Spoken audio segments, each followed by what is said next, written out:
We've seen a lot of great performances in the playoffs over the years. Of course, you have Jimmy going nuclear against the first seeded Bucks. You have Dame dropping 55 in Denver. And losing. Giannis giving you 50 in a finals closeout game. But what Isaiah Thomas did against the Wizards in 2017, it was more than basketball. Yeah, an unbelievably emotional game for him, playing on his sister's birthday shortly after she passed away. And he puts up 53 points as the Celtics get the win over the Wizards in overtime.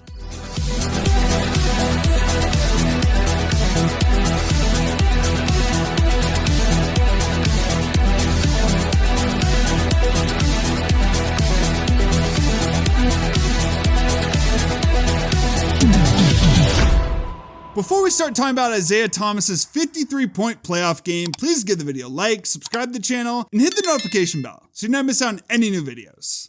Couple things we'll mention before we get into the game itself. First, we just gotta mention how crazy Isaiah Thomas was this year. It needs to be talked about more. 28.9 points a night. That was third in the NBA behind only Westbrook and Harden. Had so many clutch buckets. Dude was like Mr. Fourth Quarter this year. Led the Celtics for the first seed in a conference that had the Cavs with Braun and Kyrie, and finished fifth in MVP voting, all despite being 5'9", like 3-4 inches shorter than us. Yeah, exactly. The dude who's playing in the sports league that like selects out for height. Yes. You've got to be tall, and he's literally like an average size person. Exactly. And he was doing all of this. It's unbelievable. And then the other thing we unfortunately have to mention, one day before the Celtics were starting their playoff run, we got the news that China Thomas passed away in a car accident. I mean, it shook the NBA world. It was one of the saddest things I've ever seen in sports. There was the shot of Thomas in tears on the bench next to Avery Bradley. Just everything about this situation, there's no other way to say it. It was tragic. But remarkably, Isaiah Thomas still wanted to play. But like I said, the NBA world was shook and they were with him at this time. Yeah, I mean, just the fact that he even suited up after something like this happened, like no one would have faulted him if he just went and wanted to be with his family for a couple of weeks and took the playoffs off. Like no one would have faulted him at all for that. But he decided, no, I need to be there for my teammates. I need to be there for my team. And, you know, it wasn't a great start. He didn't play that well in the first round against the Bulls. Totally understandable. His mind was probably not really in the game, but they end up taking down that Jimmy, D-Wade, Rondo Bulls team after falling behind 0-2. So then they matched up with the Wizards in the second round. Game one of the series, Celtics got off to a horrible start. They were down 16-0. Wizards had all the momentum, but Isaiah, he drops 33, leads the comeback for the Celtics. They win 123-111, take a 1-0 lead headed into game two. And game two, it just so happened to fall on China Thomas's birthday. So, I mean, I'm sure he was, you know, obviously thinking about it nonstop all day, every day. And now it's inescapable now, like having to think about something like that. Yeah, and he would end up putting up the game of his life. Wizards scored first. John Wall got a layup, but Thomas immediately responds with a three. So the Celtics have an early 3-2 lead. A bucket from Wall put the Wizards up 6-3, but Isaiah Thomas responded. He hits another three off a screen from Al Horford, ties the game up at 6 apiece. Overall, though, the Wizards dominated the first quarter. They scored 42 points behind 19 in the first quarter alone from John Wall. They took a 42-29 lead after the first. Yeah, but when Isaiah hits those first 2 threes back to back, I feel like a lot of people were thinking, okay,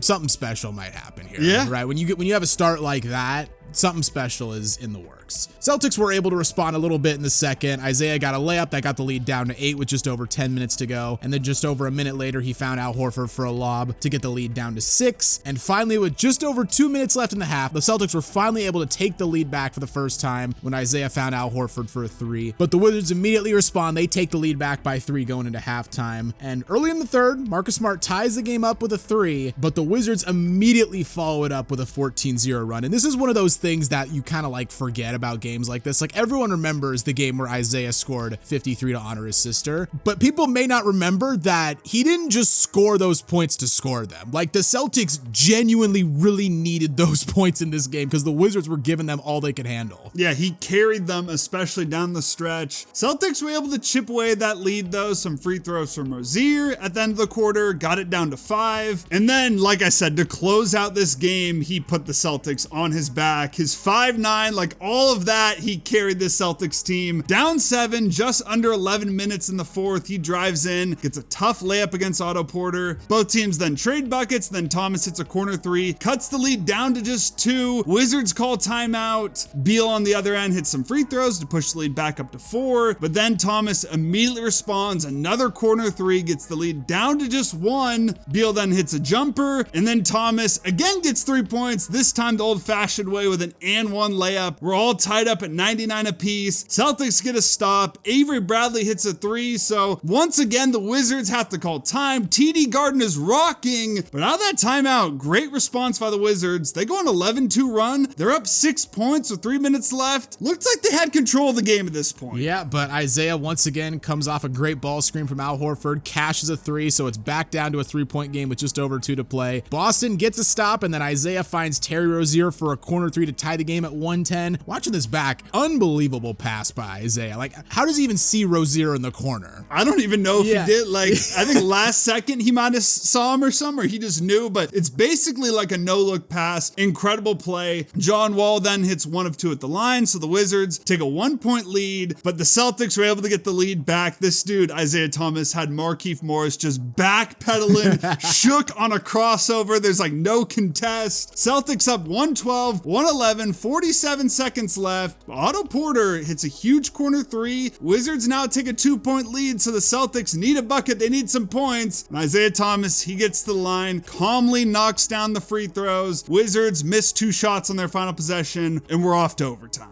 And once again in OT, Isaiah is just carrying the Celtics. The Wizards struck first with a 3 from Kelly Oubre, but Boston responded with an 8-0 run to take a 5-point lead. Kelly Oubre then got a putback dunk to get the lead back to 1 possession, but on the other end, Isaiah with the most iconic play of this game. Just over 1 minute left, he drives in on Markieff Morris, pulls up for a jumper, but like loses the ball as he's going up, somehow regains control of it and gets an and one. Yeah, just unbelievable play. Unbelievable. That put the Celtics up 6. The Wizards never scored again, and the Celtics would go on to win 129-119. Isaiah ends up dropping 53 points in the game, second most points ever scored in the playoffs by a Boston Celtic. And fun fact, only 10 players in NBA history have scored more in a playoff game. Not included in those 10, LeBron, Steph, Kobe, Durant, Shaq. Like, crazy. Genuinely one of the greatest playoff games you're ever gonna see. Yeah, and then in the post-game interview, obviously, Isaiah Thomas was emotional, said everything he's doing is for his sister, and it's just incredible the resilience this guy has. Like, before this situation happened, after it happened, last pick in the draft, the dude is 5'9". Realistically, at that height, you shouldn't be in the NBA. It's remarkable that you can make it happen. You're an MVP candidate. You have this absolutely tragic situation happen right before the playoffs. You still play through it, and then you drop this historic all-time game. One of the greatest playoff games in NBA history. Celtics would go on to win this series in 7, but their season would end in the conference finals by the Cavs. Thomas injured his hip in that series, and unfortunately and sadly, just like that injury completely derailed his career. He was never the same player after that. Like, he kept fighting, you know, was always trying to make teams. I think still is trying to make teams. Most recently played for the Suns. So overall, the dude is just an inspiration because never gives up, all the odds stacked against him, and he does whatever it takes. So what do you guys think? Where does this game rank all time among the other iconic NBA playoff performances? Let us know in the comments below. If you enjoyed the video, please consider giving it a like, and hey, while you're here, check out some of our other content as well. Don't forget to subscribe to Synthetic Sports.